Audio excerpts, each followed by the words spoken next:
road transportation of bulk in Zambia is at least north of 95%. Exactly, it varies, and rail is much lower than that. Now, rail in Zambia is really at two levels. There's Zambia Railways, which is the predominant player, and then we do have about 3 private operators. They take up to about 40% or thereabouts of cargo carried on rail. Then the rest, obviously, Zambia Railways. So yeah, you're right that rail, according to a statutory instrument 98, actually, 30% of bulk cargo should be moved on rail. So we are nowhere near, even quoting your own statistics. The reasons are varied. There have been various interventions done to address that issue over the years. But really, it boils down to the state of the permanent way, which is the track, and adjoining facilities. So what I would basically say infrastructure. That's number one issue. Our rail line is over 120 years old. There have been various interventions that have been done to improve the line, but they haven't really yielded the results that we want to see. So that's infrastructure. The second one that impacts on cargo movement is the rolling stock. Rolling stock is basically your locomotive, your wagon, basically the train. Again, there we've got locomotives that are 50 years old, wagons 50 years old. So we have aged infrastructure, aged assets, both on the infrastructure side as well as rolling stock. Those two are the primary determinant of how much cargo you can move. If those two are not in a state in which they should, then obviously that affects the rail. So remember, people carrying these exports and goods in general, most of it is private sector. Of course, there's copper, which is predominantly done by the mines, which are partly owned by the government. So people like that make decisions based on what kind of transport can move their goods to their destination. So naturally, they'll go for what's reliable. So that's what's leading to that number. Of course, there's another part of how efficiently you move the cargo through the supply chain. But the two are the primary reasons why that number is low.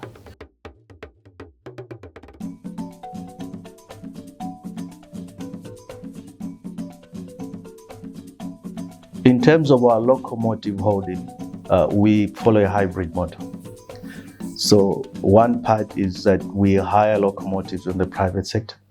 The other part is Zambia Railways itself. We have our own locomotives. So in terms of funding requirements, obviously you need to make sure that you've got adequate funding to feed the two. On the locomotive hire part, we are lucky that we work with private sector partners who are willing to lease out these locomotives to Zambia Railways, but be paid based off the revenues that we derive from those locomotives. So if you like, that is self-funding. The second part is where now Zambia Railways needs to run our own locomotives.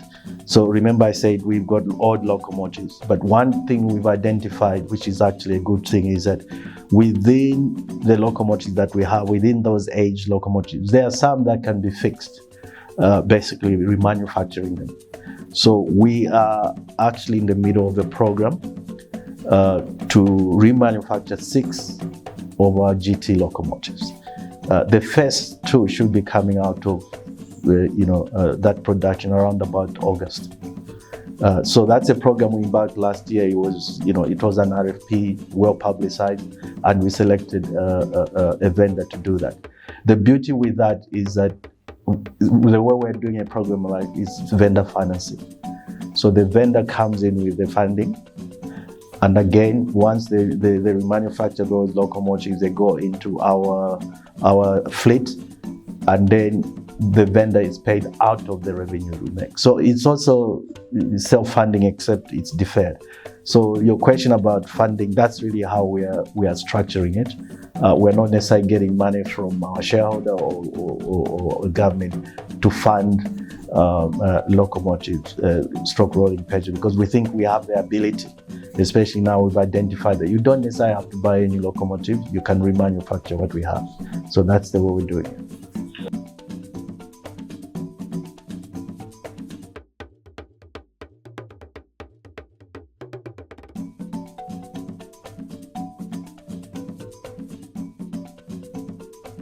There's a phrase we use which is intermodal, right? Road and rail have to coexist. You can't have a situation where your ambition is to connect every corner of the country to rail, because you also need to look at, if you look at rail versus road, simplistically, road is suitable for what we call last mile delivery. Yeah. Then rail takes, for example, here where we're sitting.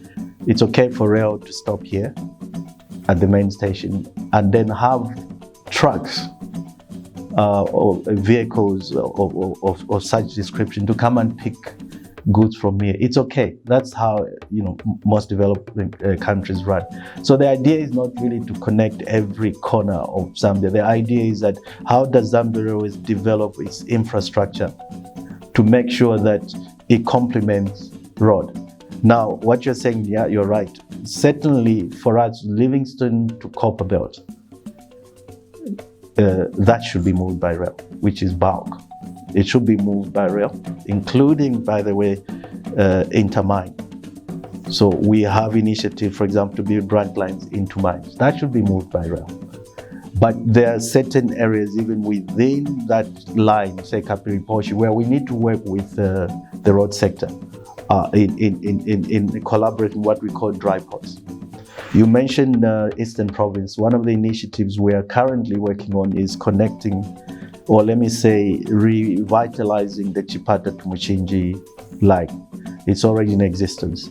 We're working with our partners in Nakala Logistics to refurbish that line, repair, refurbish, whatever you call it. It's only a 24-kilometer journey from Chipata to Muchinji, which is Malawi border. So with that one, where Zambia is sitting is that we're not yet ready to then link Chipata to Kapiripoch, for example. But what we'll do working with the road sector is to have dry ports. In fact, ultimately, a number of dry ports in Chipata, where the trucks will be moving bulk into Chipata, and then we work with Nakala Logistics to take it all the way to Nakala Port. So that's the model we are following in terms of Eastern Province. And I'm sure it can be replicated in other parts of the country. But certainly there is intention to connect Chipata to Kapiri. But at the moment, we think we can work with the road sector to address some of those challenges of moving bulk cargo. Right.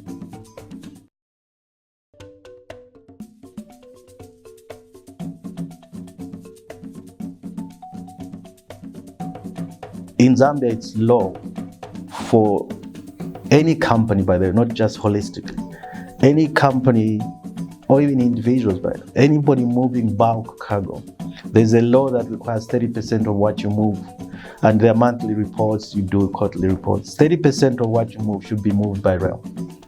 The only reason that hasn't been happening is because of the state of Zambia Railways. But there's a law. But now, as Zambia Railways management, we don't necessarily want to use the law. We want to see how we can have value-adding relationships with the mining sector. So we already do that. We started doing that. The challenge for Zambia Railways has been that we haven't had the equipment to move. Otherwise, the mining companies are more than willing for Zambia Railways to move minerals out of those mines, including inputs, by the way.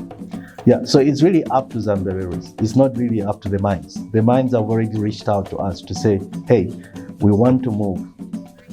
Can you provide the infrastructure? Can you provide the rolling stock? So part of what we're doing is actually being driven by that demand from the mining sector. People talk about 3 million metric tons per annum by 2030, whether that's copper or minerals in general, it depends who you talk to. But we need to be ready as Zambia Railways to move that. So we have ongoing talks. There are 1 or 2 partnerships we are working on. Obviously, I can't go into details, but that will allow us to move copper out of the country. Your question is very valid in the sense that when you look at your earlier question about exports and how much Zambia Railways is moving, unfortunately, currently, the main composition of our revenue, volume and dollars to kwacha, is actually imports. So our main product is moving that product from Zimbabwe into Copperbelt, and then it ends up obviously DRC. So that's our main product. So we are not even playing a significant part in exports. So that's what we're working on now to say, I mean, Zambia is at some point used to move copper, admittedly. We are not moving as much as we want. So that's another area where, you know, with the right line, North-South corridor, as well as Tazara with our friends, and the rolling stock, we should then be able to move a lot of exports, helping companies to export.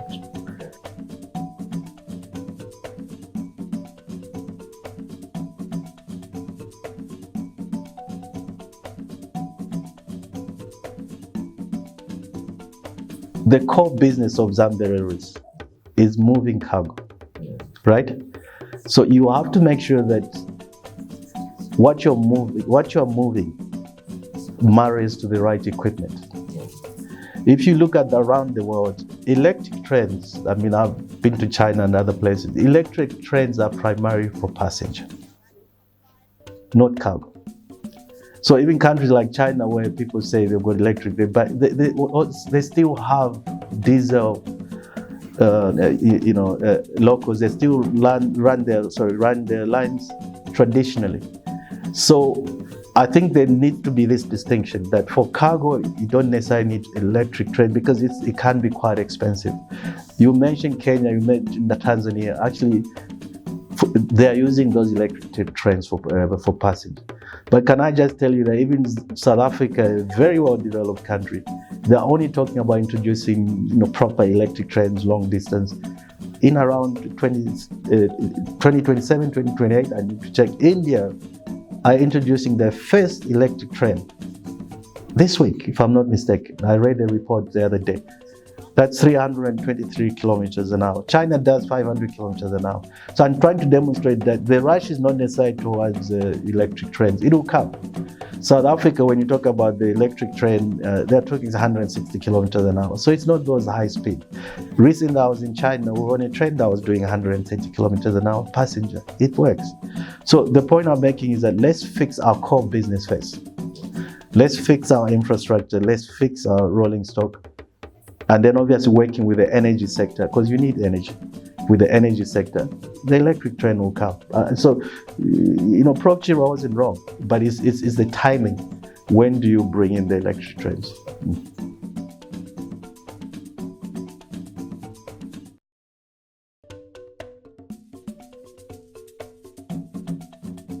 I'm a very ambitious guy. I set myself very high standards. So when you talk about achievements, I tend to look at what did I want to have achieved, 1.5 years I've been here, and what have I actually achieved together with the team. We have made some milestones, definitely. I talked about the program to refurbish 6 of our locomotives. When I came in, there were a small number of locomotives. I can't even go to details. We've managed to bring in hired locomotives. That's number one. Secondly, like say, remanufacturing the locomotives. Infrastructure-wise, we have signed with the European Union. Many people thought it wouldn't happen. The European Union giving Zambia a 50 million euro grant to refurbish north to south corridor. Aligned to that is for us to raise what I would say private money, but some of it will come from development financial institutions. We appointed a transaction advisor. We're working on that. We have come up with a turnaround plan that we already started working on, approved by our board. We talk you through the processes. So those are the achievements, but it's like planting a seed. When you plant a seed, you don't see the results for a while, not so. Sometimes 6 months, 12 months. So I think we're still at that stage that to the public, it might not be very clear what we're doing. But certainly in-house, those are the things we're working towards. My target, I said it when I came in, my target is 30 to 40 reliable locomotives that we need to get to. My target is to have infrastructure that is doing at least 40 to 50 kilometers an hour for freight. And that's okay. Maybe passenger 80 kilometers. Now you asked a question about passenger, for example. Passenger is often, anywhere you go in the world, passenger is often subsidized by freight. If your freight is not working, you can't expect passenger to work. So unfortunately, that's where Zambia is at the moment. We're not moving as many people as we would like. There's a safety issue. When your infrastructure is not correct, you have to be careful when you're moving people. Cargo, a box can fall off, you pick it up.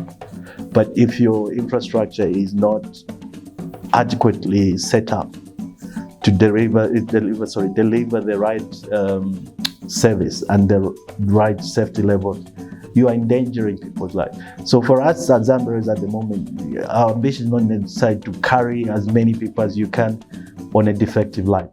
Our ambition is that let's fix freight, let's fix this, and then at that point, after we've done that, we'll be able to offer a better service. Now, having said that, one of the milestones, since you asked that question, very soon, in a few weeks' time, we'll be getting a new passenger locomotive. That hasn't happened for a long time. But personally, I'm nowhere near where I wanted to be. So I keep fighting every day until we get to that point.